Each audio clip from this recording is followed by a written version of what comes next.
Muchas gracias, muy buenas tardes a todos. Ha sido un placer coincidir con colegas con quienes he tenido el gusto de compartir presencialmente eventos de esta naturaleza. Es la primera vez que lo hacemos de esta forma, pero igualmente es un gusto saludarlos. Quiero agradecer la invitación que me hace CIDE para participar en este evento y comentar como preámbulo o contexto que cuando me invitaron al evento y me puse a pensar en un título para la ponencia, esto fue hace meses, yo creía que por agosto, cuando tuviera lugar el evento, ya estaríamos saliendo de la cuarentena. Esto no fue así, de hecho, la cuarentena en Latinoamérica y en particular en México ha sido bastante larga. Es casi el doble de lo que duró en Europa. Entonces, de alguna manera, los apuntes que voy a ir señalando creo que tienen que ver con lo que hay que hacer a futuro, cuando salgamos de la cuarentena, seguimos de alguna manera en ella, y también con cosas que deberíamos de seguir haciendo si es que no lo hemos hecho o deberíamos de seguirlo manteniendo. Bien, comentar primero lo que casi ya todos sabemos, ¿no? Estamos asistiendo a un evento, quizás es el evento más global en toda la historia de la humanidad, una pandemia que ha modificado la vida de todos los seres humanos en prácticamente todo el mundo y que frente a un virus nuevo y altamente contagioso para el que se ha dicho que no existe una vacuna ni un tratamiento estándar, de alguna manera las recomendaciones de los países que enfrentaron primero el problema, los países de Asia, y luego la Organización Mundial de la Salud, pues fue adoptar como estrategia fundamental el confinamiento, ¿no? El hashtag quédate en casa se volvió popular y entonces, de alguna manera, lo que se pidió es que todos estuviéramos guardados como una forma de contener la extensión de los casos y, por lo tanto, de las pérdidas que conllevan. Esta condición de quedarse en casa, aunque fue deseable, aunque se empezó por ahí de enero en Asia, en Europa en febrero y en América Latina en marzo, de alguna forma se nos insistió por todas las vías que era lo que teníamos que hacer, pero estábamos claros de que esto iba a traer efectos colaterales de todo tipo. En nuestra propia salud, obviamente, toda esta discusión que se generó alrededor de cerrar los negocios y afectar la economía de los países, todos los cambios que ha generado en lo familiar, también los cambios en lo ecológico y de alguna forma podríamos decir son cambios sociales. Estos cambios, por supuesto, que pueden ser organizados atendiendo diferentes criterios. Aquí yo les presento algunos de ellos, ¿no? O sea, podemos hablar de los efectos de la cuarentena o el confinamiento atendiendo a criterios temporales, por ejemplo, aquellos efectos a corto, mediano, largo plazo. La Organización Mundial de la Salud nos habla de que esto va a durar no solo meses, sino años. Fondo Monetario Internacional, Banco Mundial, nos hablan de décadas para salir de los efectos negativos en lo económico, etcétera. Otro criterio es hablar sobre los efectos en uno mismo o sobre los otros. También otro criterio podría ser el grado de afectación, que va desde lo leve hasta lo grave. Uno más puede ser la dirección o sentido, positivos o negativos, qué cosas buenas nos ha dejado también esto. Y bueno, a mí la que se me ocurrió, de alguna forma, porque reconozco que hay tantas aristas de la situación y que había que tomar una, es aquella que toma como referente los niveles analíticos o de intervención. Es decir, reconocer que la problemática tiene dimensiones biológicas, psicológicas, económicas, sociológicas, históricas, etcétera. Y por lo tanto, en este trabajo vamos a recuperar las que tienen que ver con el criterio analítico en la dimensión psicológica. Yo estoy convencido de que la primera línea de atención de la pandemia corresponde al personal sanitario, ¿sí? los médicos, las enfermeras, incluso el personal de limpieza que labora en los hospitales y, por supuesto, todos aquellos actores que permiten que la cadena de producción de alimentos, de medicamentos, de energéticos continúe. Pero también estoy convencido de que en la segunda línea de atención se encuentran los psicólogos y espero que a lo largo de la conferencia yo pueda señalar elementos que refuercen este argumento. Quedarse en casa después de tanto tiempo ha generado cambios en el comportamiento de las personas y aquí me gustaría agruparlo en 3 rubros de manera muy general. Comportamientos que antes no se realizaban y ahora tienen lugar. Por ejemplo, he escuchado ya 2 ponencias en este evento en el cual han señalado los colegas, las colegas, cómo se han incrementado los episodios de violencia como resultado del hacinamiento y el estar tanto tiempo en el mismo espacio. Por otro lado, comportamientos que ya se realizaban, pero que ahora han aumentado y que generan problemas largos periodos, o aumentar, etcétera. Comportamientos que antes se realizaban y ahora no. Por ejemplo, asistir al gimnasio. O sea, hay muchas personas que ahorita están mostrando todo lo problemático que resulta justamente el no salir a realizar ejercicio. Entonces, asistir al gimnasio o los lugares que regularmente se concurría, pues es una situación que ha cambiado. Muchos de estos efectos psicológicos, lamentablemente, son negativos y se pueden organizar en diferentes grupos que a mí me gustaría presentar a continuación. En primer lugar, los referidos a estados emocionales, como el enojo, la frustración, la tristeza y la ansiedad, de lo cual mi querido Gino ya ha comentado muchas situaciones que ilustran justamente esto. Estos estados emocionales de alguna forma se han originado en personas que perdieron a un ser querido por la enfermedad, por el COVID-19, o incluso por otra enfermedad, y él lo decía, o sea, personas que tuvieron miedo de ir al hospital por temor a contagiarse y entonces murieron en casa.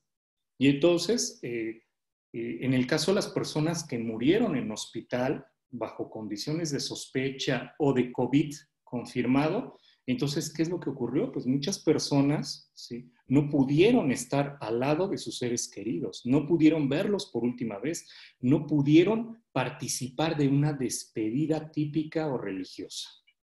También muchas personas en este periodo han perdido su trabajo. En México se está hablando de alrededor de 10 millones de empleos perdidos y todavía no se ha detenido el contador. Esto coloca a las personas en un escenario de incertidumbre frente al futuro. También en las personas que perdieron sus labores escolares presenciales. Es decir, en México alrededor de 36 millones de estudiantes perdieron actividades de convivencia con profesores, amigos y toda la socialización que ello implica. Por supuesto, también estamos hablando de estados emocionales alterados en las personas que enfermaron de COVID y que de alguna manera fueron asaltados por las ideas de fatalidad, pero que todavía siguen presentando de alguna forma episodios de ansiedad, de angustia, de miedo. También en las personas que perdieron su libertad para trasladarse o ingresar a otros lugares, para realizar compras o divertirse. En suma, hay efectos psicológicos que están vinculados a la pérdida. En segundo lugar, me gustaría hablar de efectos psicológicos que tienen que ver con lo que llamaríamos la motivación, entendida como la falta de disposición para realizar actividades, observado en personas que a partir de tanto tiempo encerrados ya no quieren ir a trabajar o no quieren ir a la escuela, no quieren comer, no quieren salir de casa, no quieren hacer ejercicio, no quieren seguir un tratamiento médico, hasta casos más extremos en los cuales personas dicen que no quieren seguir viviendo. Y ayer ya colegas de Colombia presentaban, ¿no? O sea, cómo las cifras alarmantes de suicidios en jóvenes en Colombia, pero seguramente también en Latinoamérica, eran cifras alarmantes. ¿Y en qué medida también la cuarentena propicia o dispara este tipo de situaciones? Efectos psicológicos negativos en el sistema de creencias que se ha modificado y que ahora observamos que los individuos vean como aceptable a quien tome medidas sanitarias, es decir, que traiga cubrebocas, que se cubra al toser, que guarde su sana distancia, ¿no? Eso se está visualizando como algo deseable y moralmente bueno. Personas que creen que todos están enfermos y que no permiten que nadie se les acerque o les hable. Esto está cambiando. Ahora entonces subir al transporte público es un acto silencioso. Personas que consideran peligroso asistir a lugares públicos como el cine, el teatro, el supermercado. Personas que generan visiones fatalistas o apocalípticas de la situación, pensando que esto es el fin de la humanidad o del mundo. Es decir, está surgiendo una nueva moral en la cual el valor central es la higiene.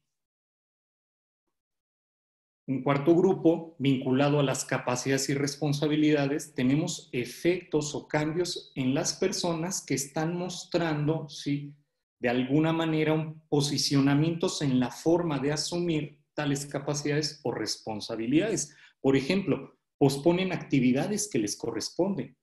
No desean asumir responsabilidades frente a compromisos contraídos previamente. O sea, tenemos un ejército de profesores que de repente tenían que ejercer la docencia a distancia y muchos de ellos, ¿sí?, se han sentido, se han percibido incapaces de enfrentar las nuevas responsabilidades en una nueva realidad y con sus nuevas normas. Ha surgido de manera repetitiva la irresponsabilidad para cuidar de otros en el acto mismo de colocarnos el cubrebocas, de cubrirnos al toser, es decir, cuando nos cuidamos y que de alguna forma representa cuidar a los demás. Esto representa el fracaso de la individuación de los valores cívicos desde mi perspectiva. En un quinto grupo, ¿sí?, efectos vinculados a las propensiones, en particular la propensión a enfermarse debido a que personas han abandonado el tratamiento que estaban llevando a cabo o el seguimiento de sus análisis y estudios clínicos. Personas que han ingerido sustancias tóxicas, muchas de ellas en exceso, por ejemplo, de vitaminas, de medicamentos, de remedios caseros que escucharon en las redes y llegando al caso extremo de ingerir desinfectantes. Hay, sí, propensión a enfermarse porque mucha gente ya presenta alteraciones en sus ciclos de sueño. El insomnio ha aparecido o que te despiertas, problemas para conciliar el sueño en general.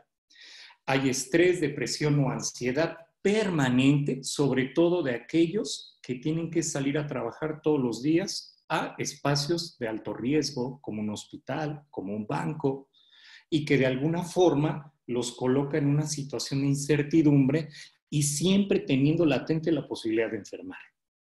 Personas que han dejado de hacer ejercicio, como ya lo mencionaba. Y de alguna forma también podríamos hablar de la limitación en la socialización con otros en la forma presencial y que ahora pues lo tenemos que hacer a través de las tecnologías de la información y la comunicación. En un último grupo podríamos decir efectos psicológicos vinculados con las inclinaciones y gustos, en particular por actividades con poco valor productivo. Personas y jóvenes, niños que ahora se levantan muy tarde, duermen muchas horas, se la pasan jugando en línea, los videojuegos, mucho tiempo. También preferencias por situaciones de menor riesgo, pero también de menor alcance social. Por el lado contrario, han aparecido, y ya se comentaba en la mañana, ¿sí?, estas fiestas donde asisten sabiendo que, ¿sí?, se pueden contagiar. Hasta incluso el reto de ver quién es el que se contagia primero, ¿no? Y bueno, también gustos por actividades que generan dependencia. Aquí me gustaría mencionar que como psicólogos hay que subrayar que estos efectos negativos son temporales y susceptibles de modificarse si la persona, en lo individual o con ayuda de un psicólogo, sigue una serie de lineamientos generales. Son más, pero aquí menciono algunos. En primer lugar, identifica cuál o cuáles son las fuentes de tales problemas. Es decir, reconoce aquellos factores que están contribuyendo a la presentación o mantenimiento de tales situaciones. En segundo lugar, puede ayudar mucho si se contempla si el problema tiene que ver con un estado emocional, con la disposición, con las capacidades, con el sistema de creencias o con los gustos. Identificar, así como los describí en diapositivas pasadas, con qué tiene que ver. En tercer lugar, identificar los momentos, lugares y personas en que se presenta la situación problema y quién lo está valorando como problema. En cuarto lugar, rastrear el origen de la situación problema. ¿Se presentaba antes de la cuarentena? ¿Surgió durante la misma? ¿Qué comportamientos se dejaron de presentar y que contribuyeron a dicho problema?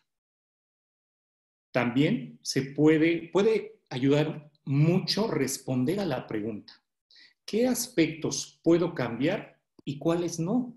Que en estos momentos en México, con muchas restricciones, seguramente también en muchos países de Latinoamérica, hay cosas que podemos hacer, pero hay otras que dependen de las decisiones gubernamentales y por lo tanto esas no las podemos cambiar. Una de ellas, si alguien dice es que yo quiero ir a un concierto, eso no va a ser posible ni a corto ni a mediano plazo. Serán de las últimas actividades que se permitirán. Entonces se trata de trabajar con aquello que es posible, no solo con aquello que está ahí como deseable. Bien, todo esto con la finalidad de diseñar ambientes para alterar dichos comportamientos. Por ejemplo, sobre las actividades laborales o escolares que ahora se hacen en la modalidad a distancia, en casa, y que se presentan asociados a problemas, es posible seguir una serie de recomendaciones. Por ejemplo, registrar la frecuencia con la que se presentan dichos comportamientos problema, porque esto permite ser consciente y definir cuál es el punto de partida para estimar qué hay que cambiar y cuánto hay que cambiar. Puede ayudar mucho en este sentido. O sea, esta es una idea que tiene que ver mucho con la vigencia de la cuarentena. Es decir, que en cierto sentido seguimos en ella y por lo tanto es crítico elaborar una agenda de actividades diarias y por semana que permita organizar lo que hay que hacer, definiendo los tiempos para cada una de ellas. Organizar las actividades por realizar en función de su jerarquía e importancia. De repente tenemos a la gente desesperada porque ya no sabe qué hacer en casa, ¿no? Y aquí es donde creo que ordenar puede permitir atenuar esto. También hay que reconocer que la cuarentena nos ha dejado efectos psicológicos positivos. Voy a mencionar solo algunos. Aquí están presentados los que tienen que ver con la salud. Por ejemplo, comportamientos para mantener nuestra salud. Los hábitos de higiene son ahora algo que se ha vuelto parte de nuestro hacer constante, cotidiano, rutinario. como también lo es la limpieza de la casa, de los objetos con los que interactuamos, las manos limpias, el no tocarnos la cara, etc. Los hábitos alimenticios más saludables. Creo que nunca como ahora se ha cuestionado qué es aquello que estamos comiendo y qué es aquello que nos ha hecho daño durante mucho tiempo. También sonreír y convivir con nuestros seres queridos es algo que ahora ha cobrado nuevas dimensiones, porque me parece que ahora valoramos la importancia emocional de los gestos que ahora son considerados nada sanitarios. Déjenme aquí hacer un apunte. Nunca como ahora valoramos la importancia de un abrazo, ¿no? Y todo lo que transmite. Comportamientos para recuperar la salud, como seguir la dieta o la medicación. Monitorear niveles de glucosa, presión arterial y ahora una práctica que se ha vuelto también ya parte de nuestro hábito, de nuestras actividades cotidianas, como lo es medir nuestro nivel de saturación de oxígeno. Comportamientos para evitar enfermarnos, como alejarnos de lugares y personas que fumen, que no porten su cubrebocas, que no tengan en general hábitos de higiene, ¿sí? Así como creo que también ahora valoramos mucho en qué momento ir al hospital. Hasta hace algunos años, en una estadística en la Ciudad de México y su área metropolitana, 8 de cada 10 personas que acudían al servicio de urgencias no presentaban una situación de urgencia. Y sin embargo, ocupaban ahí espacio, tiempo y recursos humanos que ahora sabemos son muy valiosos en los hospitales. También me gustaría mencionar efectos psicológicos positivos en la convivencia familiar. Creo que la educación ha sido redimensionada y los comportamientos para educar están otra vez cubriendo a los comportamientos que únicamente habían quedado reducidos a dar instrucciones o enseñar. Muchos hemos vivido la situación de que las actividades escolares se han trasladado a casa y los papás han tenido que colaborar con los maestros. En algunos casos, hasta asumir las funciones de los maestros. ¿Ok? Y esto, de alguna forma, ha dado origen a nuevas prácticas dentro de la familia. También me parece que nunca como ahora tenemos claro el cuidado que debemos de tener de nuestros adultos mayores por representar nuestra población de riesgo. Creo que también ahora hay un respeto por los trabajadores que suministran la cadena alimenticia y los servicios públicos tan relevantes como el personal sanitario.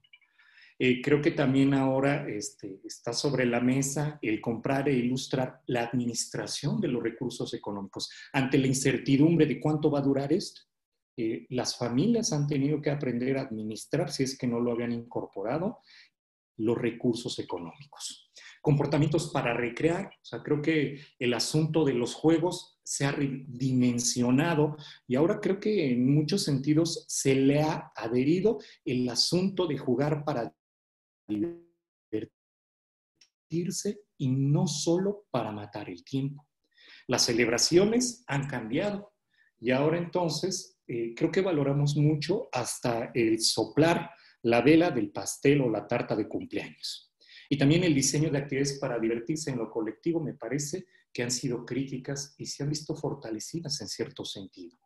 También los comportamientos para producir, o sea, creo que el estar en casa siendo profesores, el estar en casa siendo estudiantes, nos ha metido en la dinámica donde nunca como ahora el salón de clases está al lado de la cocina.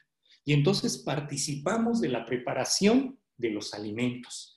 Participamos de las labores de limpieza, higiene y mantenimiento del hogar.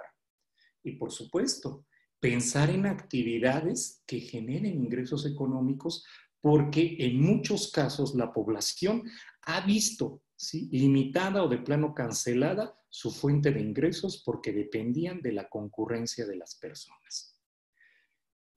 Yo creo que hay más efectos psicológicos Pero ahora me gustaría señalar que entonces hay mucho por hacer como psicólogos por delante. Y en estos momentos, para atenuar efectos negativos y para mantener aquellos que son positivos. Y para ello será necesaria la intervención psicológica profesional que asesore, canalice o supervise el comportamiento de los que sufren los efectos negativos. También se va a requerir participación interdisciplinaria en la solución de muchos de los problemas que ha dejado esta pandemia y su cuarentena. También, como lo decía Gino, la experiencia de otros, o sea, cómo lo vivieron en otros países que fueron epicentros o que son epicentros de la pandemia. Los psicólogos tienen por delante áreas de oportunidad y aquí me gustaría subrayar mucho eso. O sea, estas problemáticas tienen que ser vistas como posibilidades de desarrollo profesional y desarrollo psicológico en los diferentes ámbitos.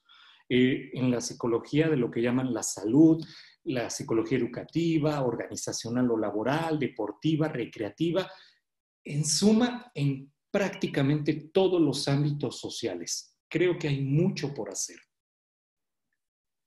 Me voy a concentrar en algunas ideas del trabajo psicológico sobre las consecuencias que ha dejado la pandemia, reconociendo que se pueden hacer muchas cosas y reconociendo que uno no es experto en todos esos ámbitos, ¿no? Y que va a tener como punto de arranque el que hay que promover el desarrollo psicológico para que las personas desarrollen habilidades y competencias que les permitan enfrentar los nuevos retos que han emergido a partir de dicha pandemia. Y recuperando un trabajo que fue una conferencia hace 9 años sobre competencias para la vida, me permití recuperar y ajustar argumentos que me parecieron más vigentes que nunca y los voy a dividir en una serie de rubros. En primer lugar, competencias para la vida en el rubro de la salud. Y ahí, ¿qué tenemos por hacer los psicólogos? ¿Cuáles serían los objetivos que buscaríamos alcanzar? Menciono algunos, por supuesto, ustedes pueden pensar en otros. Elevar la calidad de vida dotando de comportamientos orientados a mantener el equilibrio salud-enfermedad a través de la enseñanza de formas de actuación que busquen reducir situaciones de riesgo de infecciones, ¿sí? Y creo que aquí de lo que se trata es mucho de trabajar en primer nivel del sector salud, para la prevención, en segundo y tercer nivel para la atención y la adhesión al tratamiento. Modificar hábitos inadecuados y opuestos a la salud, a través de enseñar competencias para comer en ciertos horarios, con ciertas cantidades y cierto tipo de alimentos. Más adelante voy a ahondar por qué es relevante esto. Dormir reconociendo lo vital que es el descanso nocturno, con sus posturas, sus horarios, los ciclos. Y finalmente, las conductas de autocuidado que se han vuelto críticas en estos meses.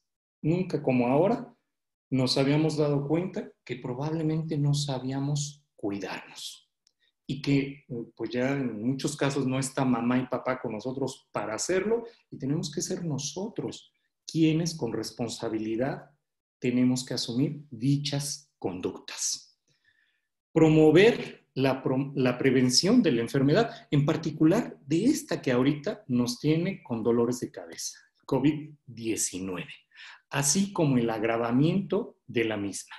Leía un documento escrito por una médico que señalaba como el día crítico el 5.º día de aparición de síntomas de esta enfermedad como el día, el punto de quiebre, para recibir la atención y si lo deja continuar uno, para que se agrave y seguramente para que cuando uno acuda al hospital la situación ya es muy complicada. Y que acá en México ha sido terrible porque tenemos muchas muertes de jóvenes y muchas personas que murieron ingresando con unas horas de ingreso al hospital. Aquí entonces es crítico enseñar a las personas a ubicar los malestares, los síntomas como elementos a considerar y no como factores a eliminar o ignorar, como mucha gente lo hace. Ya se me pasará.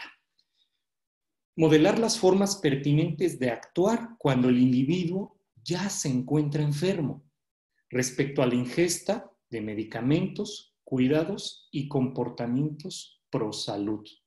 No basta recomendar qué hay que hacer, se requiere modelar cómo hay que hacerlo. Derivado de esta, pero que merece un capítulo particular, es el asunto de las competencias vinculadas con lo que llamamos la conducta alimentaria o la nutrición. Y quiero hacer un apunte aquí. Antes de COVID-19, la epidemia, en México ya había una epidemia de diabetes. En 2016, en nuestro país, murieron más de 100,000 mexicanos debido a la diabetes.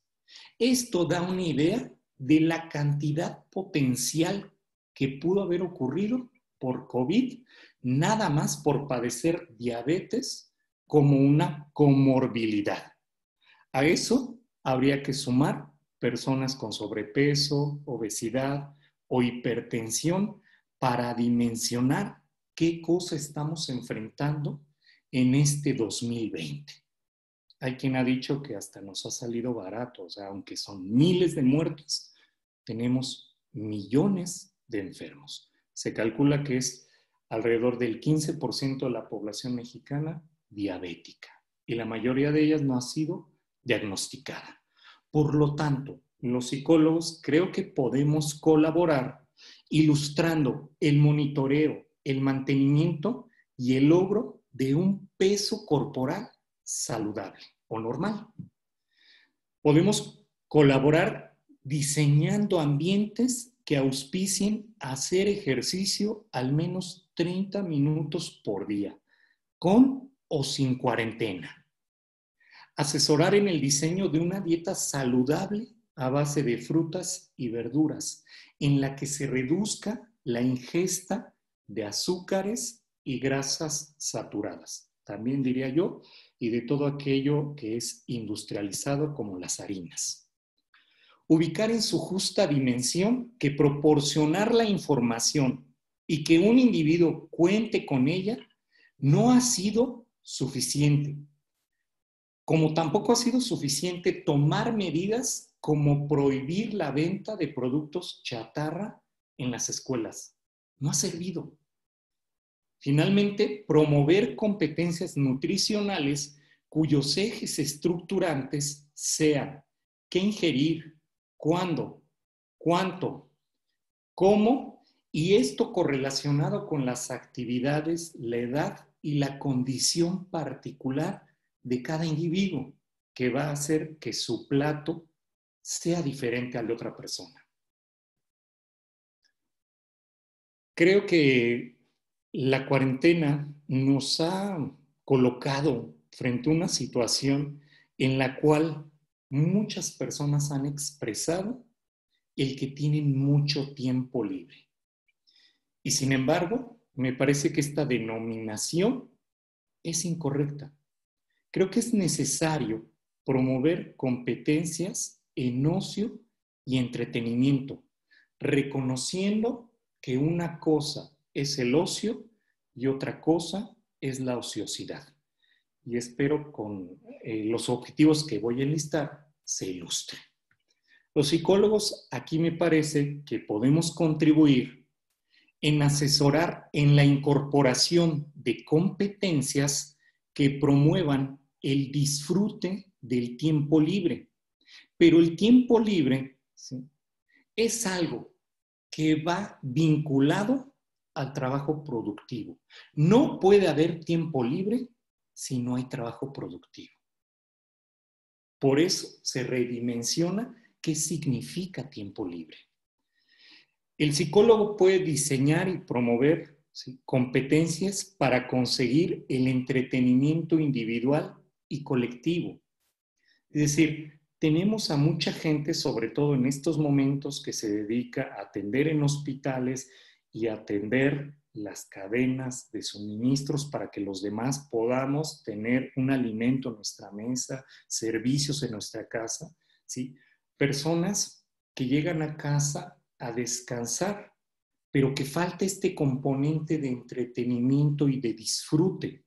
Por lo tanto, me parece que es crítico modelar el manejo de tiempo libre y transformar, como decía, dicha noción para evitar que el individuo caiga en la ociosidad.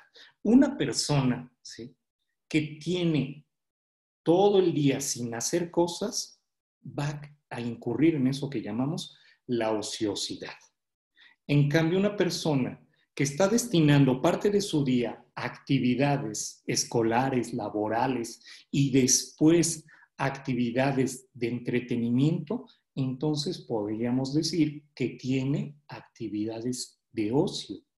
Y en este sentido, la ociosidad, como decía Bertrand Russell, pues tiene una noción o un carácter negativo, pero el ocio tiene un carácter positivo, porque permite reconocer que es un tiempo de entretenimiento y de disfrute ganado por quien está llevando a cabo actividades productivas.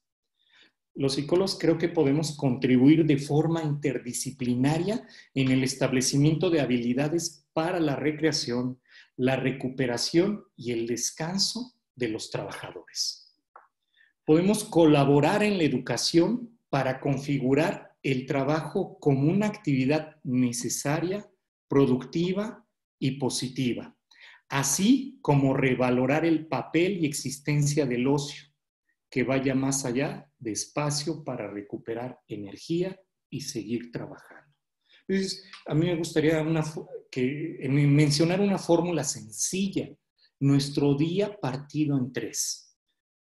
8 horas de actividades laborales o productivas, 8 horas de actividades recreativas, de ocio, de disfrute, entretenimiento y 8 horas de descanso.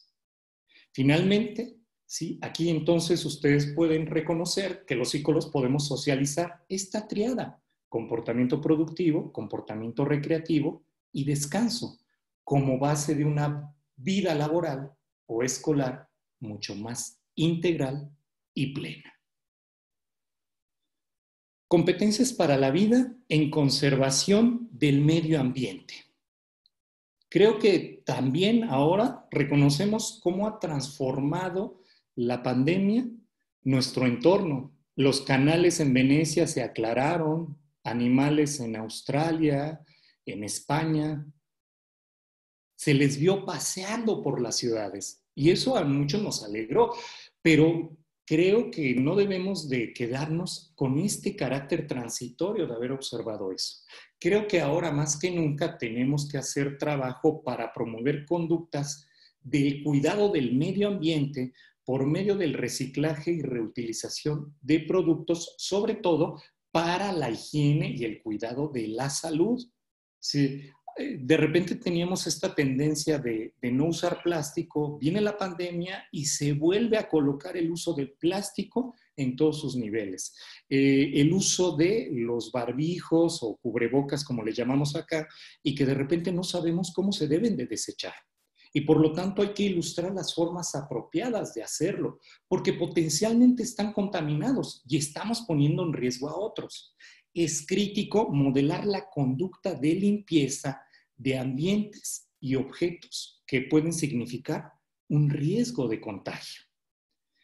Creo que podemos contribuir a la implementación de acciones a nivel micro y macro social, considerando, por supuesto, que el hogar también es ambiente y que hay que cuidar el hogar, los ríos, los parques, el transporte público.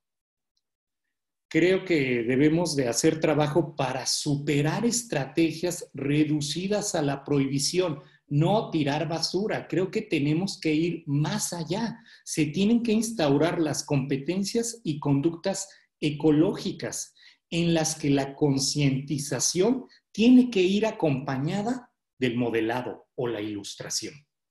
Y socializar que hoy más que nunca la protección ambiental es protección del ser humano.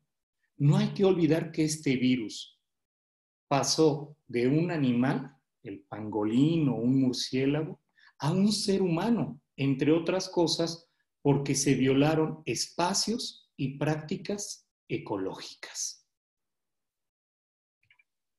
Competencias para la vida en participación social, en la cual los objetivos que puede cumplir un psicólogo son los siguientes: contribuir con una educación orientada a establecer habilidades y competencias para la convivencia social, comunitaria, regional y nacional, como una estrategia para reducir la violencia que supone las parejas pasando mucho tiempo juntos, las familias compartiendo el mismo espacio y los estudiantes que no están conviviendo con sus coetáneos. Combatir la apatía y la irresponsabilidad ciudadana que supone alguien que sale sin cubrebocas, que no guarda la sana distancia. Pues creo que a través del establecimiento de competencias y habilidades interpersonales y sociales orientadas a la vida colectiva, mostrando las ventajas del bien común. Es decir, alguien puede creer que por su edad, porque hace ejercicio, a él este virus no le va a hacer un daño potencial. Tiene que pensar en sus padres, en las personas con las cuales convive.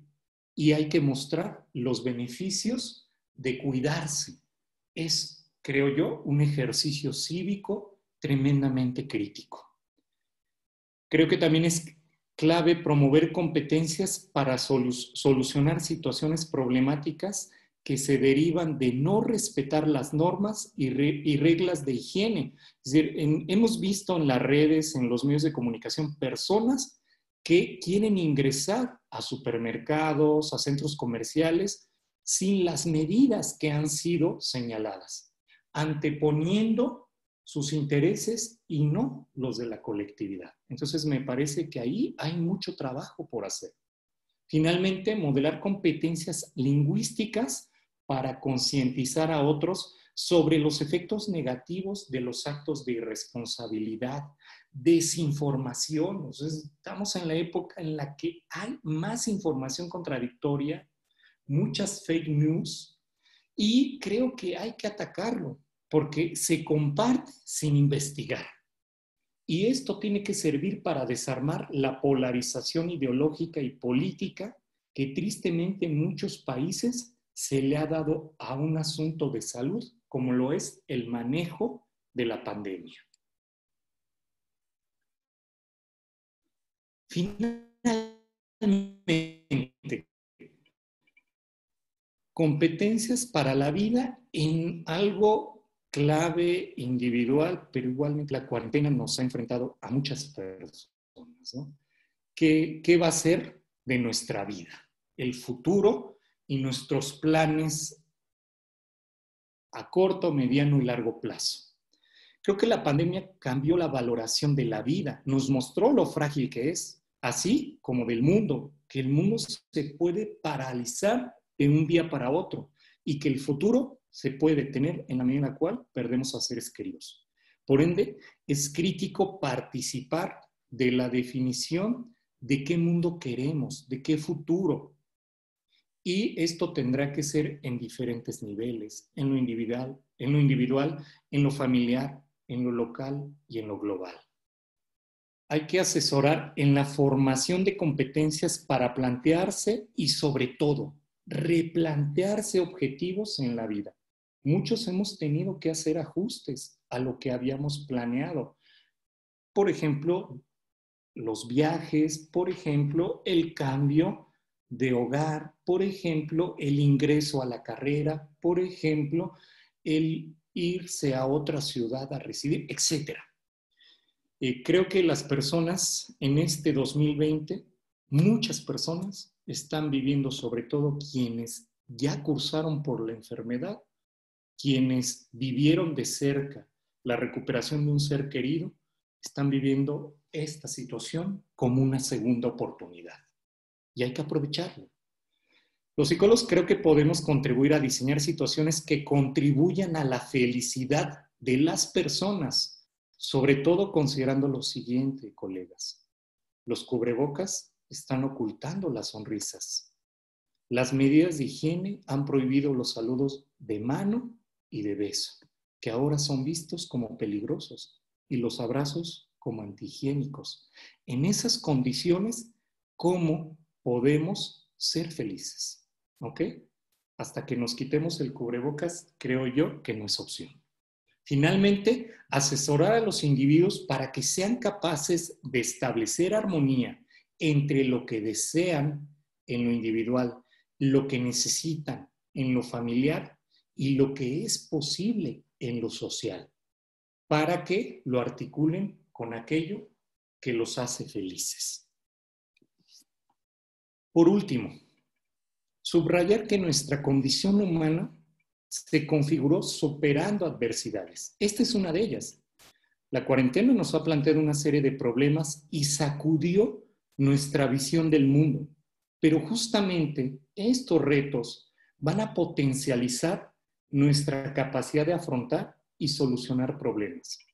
Y esto nos va a hacer avanzar en nuestro desarrollo humano, porque enfermar, pero sobre todo hacer cosas para sanar, es distintivo de nuestra especie. Muchísimas gracias por su atención.